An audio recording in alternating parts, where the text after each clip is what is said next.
Hello and welcome back to the channel. Today we're reviewing this, the GEEKOM M16, complete with a Core Ultra 9 185H, 16 gigs of LPDDR5 memory, and 512 gigs of storage. If you check the box, it looks pretty similar to another laptop on the market. Right on top, we have the brand name, nothing much on the side, and if we check the back, we see that it comes with a power adapter, which is good. The model name is NM16DM. The screen size is 16 inches, and that's about it. So let's see what's in the box. First things first, we have the laptop in this paper-like sleeve. We're gonna check this out later in more detail. For the moment, I can set it aside. Underneath the laptop, we have a leaflet with the instruction manual and a thank you card. Next, top left, we have a box containing the USB-C to USB-C cable for charging. And finally, this should be the power adapter. Yes, and it's a 100 watt GAN unit, pretty hefty, so this should have no problem powering the laptop. And the whole unboxing experience is pretty nice, premium, and everything feels really minimalistic. Everything is cardboard, so you can recycle this. Good for the environment, I guess. And with all of these out of the box,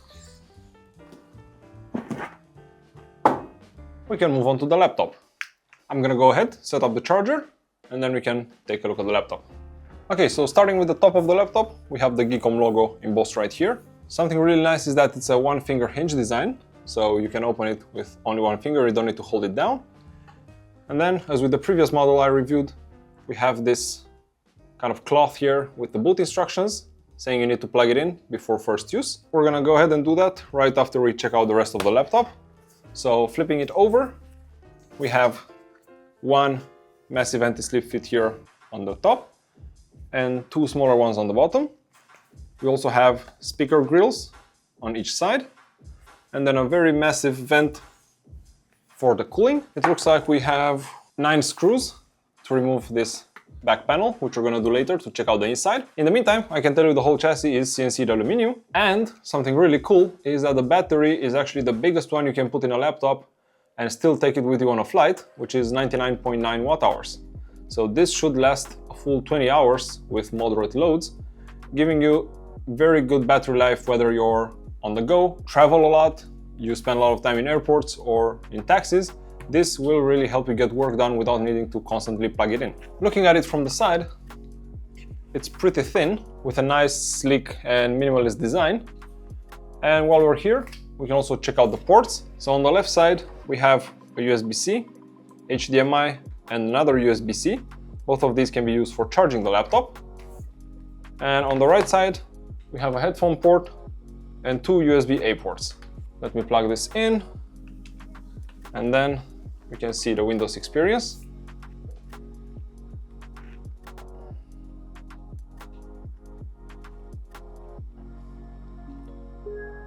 One thing you need to know is this laptop already comes preloaded with Windows 11.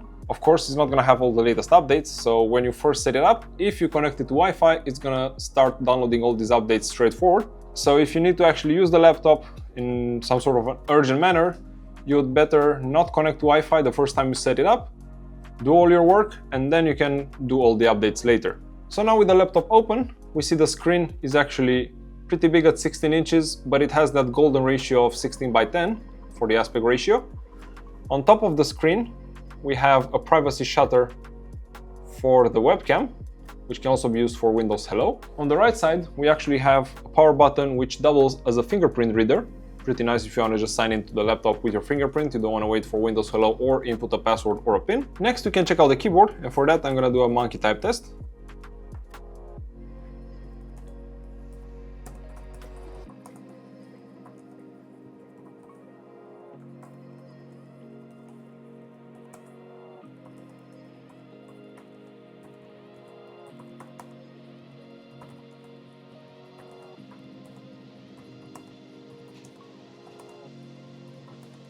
Okay, so first time I'm trying this keyboard, I'm getting 48 words per minute, which is not great, not terrible.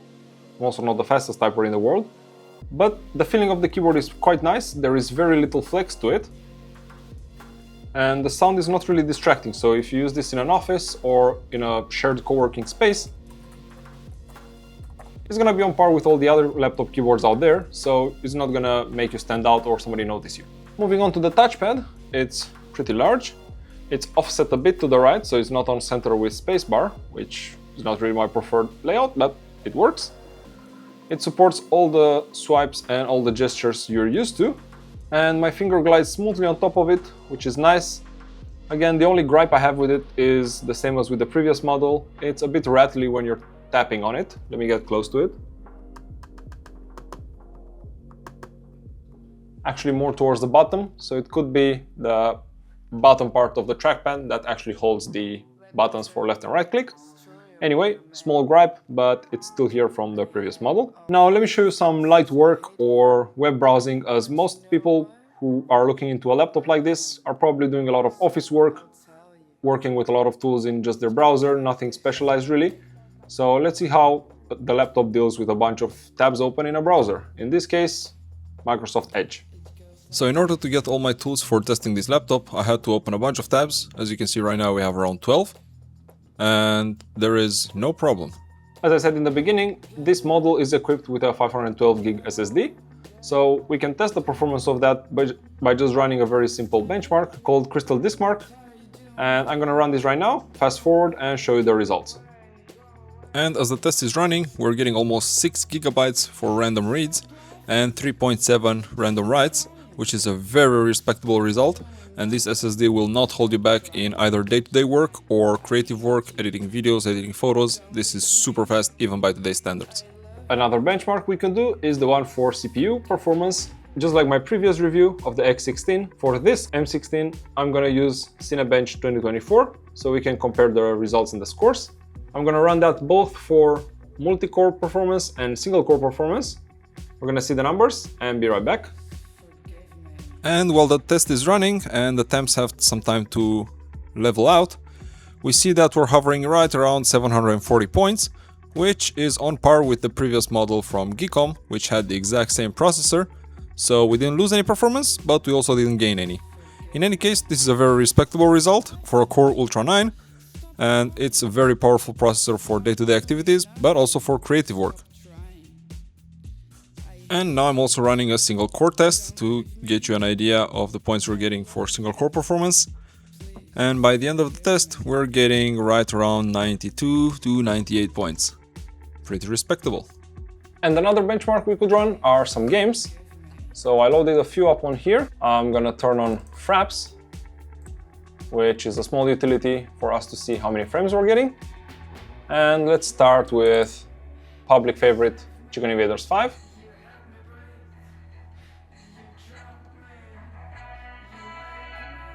You can also increase the volume a little bit to hear the speakers.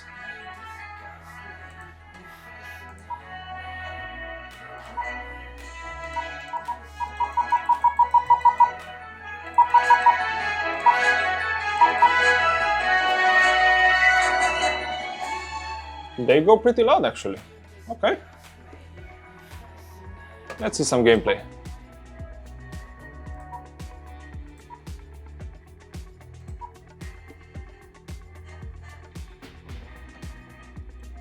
Okay, it looks like I have 9 million points.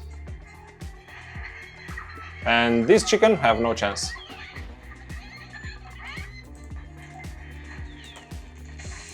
Oh no, I overheated.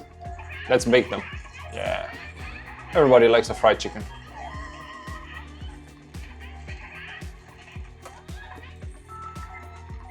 And we crossed 10 million points. Look at this. And while I'm getting distracted by the gameplay, we're getting 135 FPS, which is very good, more than this display can output anyway, so we're doing pretty good.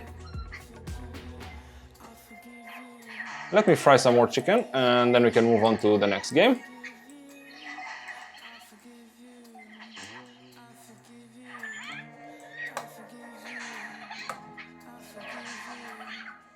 Oh, okay, I think that's enough. Next game, let's try Are We There Yet? You should know this game from the previous review. It's pretty fun, but it's actually built on Unreal Engine 5, so it's relatively demanding. In the meantime, I'll also open up GPU-Z and hardware monitor to see what kind of temperatures and power draw we're getting with this model of laptop. In the meantime, let's adjust the graphics settings. So first of all, the resolution should be 1920 by 1200 seems a bit much. Let's go with 1K. Max FPS maxed out, overall quality low. Let's apply this. Okay, unfortunately Fraps isn't working in this game because the engine is newer than the utility. But as you can see, with a bit lower than native resolution, I'm getting very playable frame rates. If I would have to guess, I would say this is around 45, 50, 55 FPS. So just under what this panel can produce. And I would have no problem playing through this game campaign with these settings. There is a bit of screen tear going on right in the middle of the screen. That's something that VSync could probably fix, but I don't want to take the performance impact by using VSync, so we're just going to roll with this. And if I throw this plank, I can actually jump the car. Cool. You see the results for Are We There Yet? So let's try the next game. Okay, and if we are to take a look at some temperatures, the performance cores maxed out at 103 degrees Celsius, which is expected for a laptop. I also don't really hear the fans kicking in so loud as they could be, so maybe there's some improvements to be done there somewhere in software. In any case, in Windows I have this set to high performance, so this is as good as we're gonna get. And for next game, let's do some Dota 2. I expect this laptop to run this without any issues. The max temperature we saw for the GPU was 63 degrees, and that's good. And it was loaded 99% during the Are We There Yet test. And for this, I'm just gonna do a test bot match. I don't need to ruin anybody's game by just exiting early. And as you can see, I have some map effects loaded, which will load up the GPU even more. But for the moment, this is very playable. We're getting 103, 104 FPS. And even with 4 heroes on screen, still 102. This is pretty decent. Let's see if we can get a team fight here at the beginning of the match. Maybe there's some more effects to be loaded, and we'll see if there's any performance losses. Okay, we found some enemies. In any case, even with more units on screen and few enemy heroes, I don't really see any performance degradation or loss in FPS. So we can safely say this laptop can handle continuous esports title loads without any issues with the integrated Intel Arc graphics. If we alt tab really quick and we check out hardware monitor,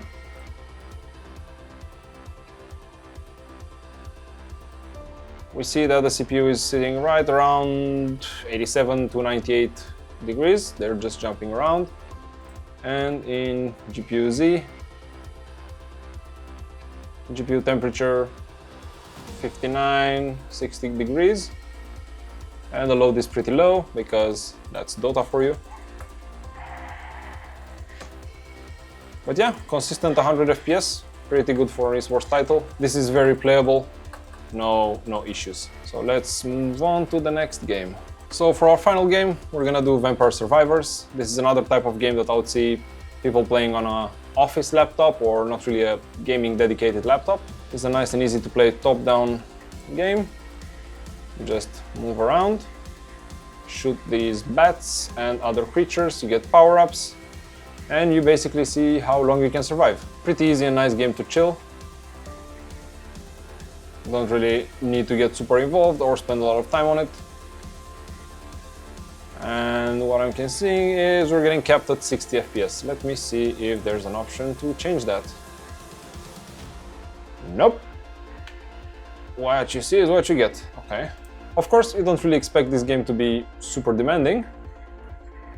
So we've seen enough. We can go Alt F4. And the final test we can do is listen to the speakers.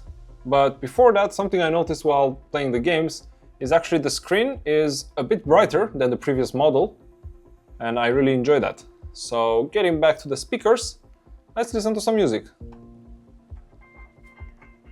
And of course, let's crank it up.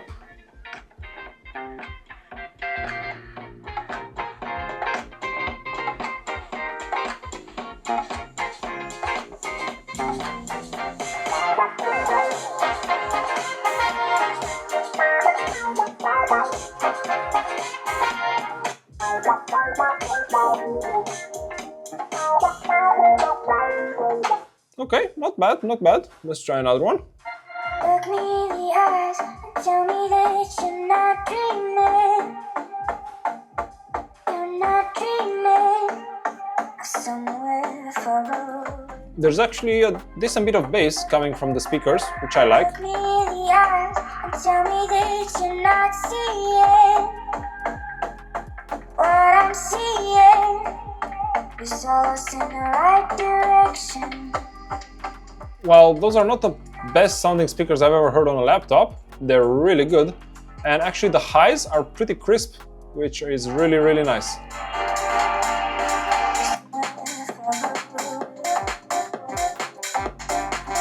So in case you're gonna watch movies with a lot of dialogue or TV shows, you're gonna have no problem hearing all the dialogue. And final song.